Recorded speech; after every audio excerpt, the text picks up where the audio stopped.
Well, good afternoon, Citrus County Sheriff David Vincent here, and it's time for the weekly wrap-up.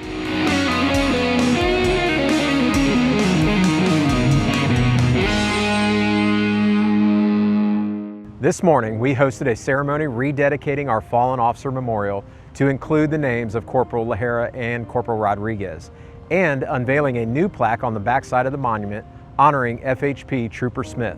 The Fallen Officer Memorial was unveiled in 2021 and serves as a lasting reminder of the courage, dedication, and sacrifice of law enforcement officers who gave their lives in the line of duty. Today's ceremony allowed us to reflect not only on the memorial's history, which already bears the names of Deputy Sheriff McMullen, City Marshal Newsom, and Master Detective Johnson, but also the profound impact these heroes had on our agency, their families, and the community.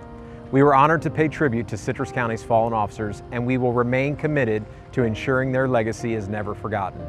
Corporals Lahara and Rodriguez were also recognized this week at the Florida Sheriff's Association Law Enforcement Memorial Ceremony. Thank you to FSA for ensuring their sacrifices will never be forgotten. Now, for this week's numbers. Communications officers stayed busy with 5,771 calls for service. Meanwhile, deputies conducted 1,384 traffic stops, issued 313 citations, and made 104 arrests. One of those arrests came after Deputy El Yamani stopped a bicyclist for not having the required rear light. The bicyclist, Blake Ikovic, pulled onto the sidewalk. During the stop, Deputy El Yamani learned Ikovic was a 5-time convicted felon who repeatedly insisted that he didn't have any weapons on him. And as you might guess, that wasn't quite true. Ikovic became nervous and began emptying his pockets and backpack without being asked, when Deputy El Yamani noticed him pull out a pipe. When he was instructed to place his hands behind his back, Ikovic took off running. After a short foot chase, he fell but immediately got back up to continue running. Deputy El Yamani deployed his taser, but Ikovic kept on fighting. A struggle ensued, and during that struggle, a firearm fell out of Ikovic's waistband. Always interesting how those things seem to appear right after someone promises they don't have one. Eventually, deputies were able to detain him. Ikovic was arrested for battery on a law enforcement officer, resisting arrest with violence, possession of a firearm by a convicted felon, and possession of drug paraphernalia. Great work by Deputy El Yamani for staying on top of a chaotic situation and keeping everyone safe.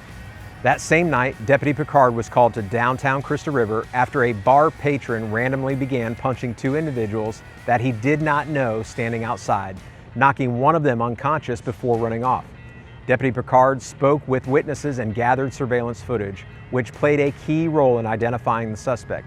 When Sergeant Sudlow reviewed the footage, he immediately recognized the man as Corey Thomas, someone he dealt with just last month during a DUI stop that also resulted in a battery on a law enforcement officer case.